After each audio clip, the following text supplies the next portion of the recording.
আজকে যারা এনসিপিতে যোগ দিয়েছেন, আপনাদের জ্ঞাতার্থে একটা বিষয় বলছি। আপনারা এমন একটা পরিস্থিতিতে যোগ দিয়েছেন, আপনারা এমন একটা পরিস্থিতিতে এনসিপিতে বসন্ত নামিয়ে এনেছেন যখন সারা দেশে কাল বৈশাখী ঝড় চলছে, রাষ্ট্রীয়ভাবে কাল বৈশাখী ঝড় চলছে।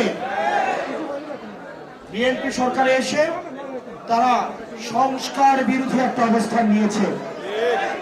আমরা ওয়াসিম যেই জায়গায় রক্ত দিয়েছে, আমরা ওয়াসিমের রক্তের যেই শহর, এই শহরে আমরা দাঁড়িয়ে আছি। অত্যন্ত দুঃখজনক বিষয়, ওয়াসিম, আবু সাইদ, বীরমুগ্ধরা যে কারণে রক্ত দিয়েছিল, বিএনপি ক্ষমতায় এসে সেই জায়গা থেকে তারা পিছিয়ে আসছে।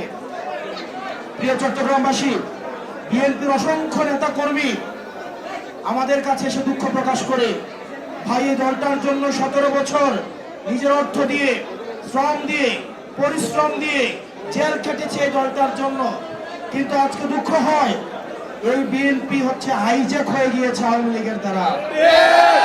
বিএনপি ইজ হাইজ্যাকড, বিএনপি হাইজ্যাক হয়ে গেছে, যার কারণে আজকে ইসাক ভাই আমাদের সামনে।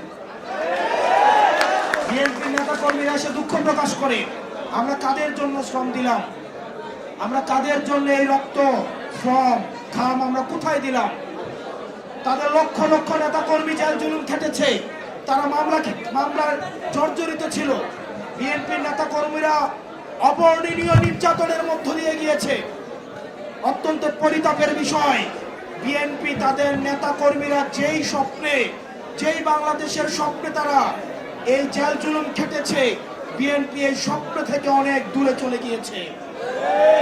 প্রিয় চট্টগ্রামবাসী, আপনাদেরকে এই বিএনপির এই নেতা কর্মীরা, মজলুম নেতা কর্মীদের তাদের দুঃখের গল্প কথা আপনাদেরকে শুনতে হবে। প্রত্যেকটা ঘরে ঘরে যেতে হবে, আপনাদেরকে মাথায় রাখতে হবে, নীরবে একটি বিপ্লব ঘটে যাচ্ছে, প্রত্যেকেই এনসিপিতে আসতে যাচ্ছে।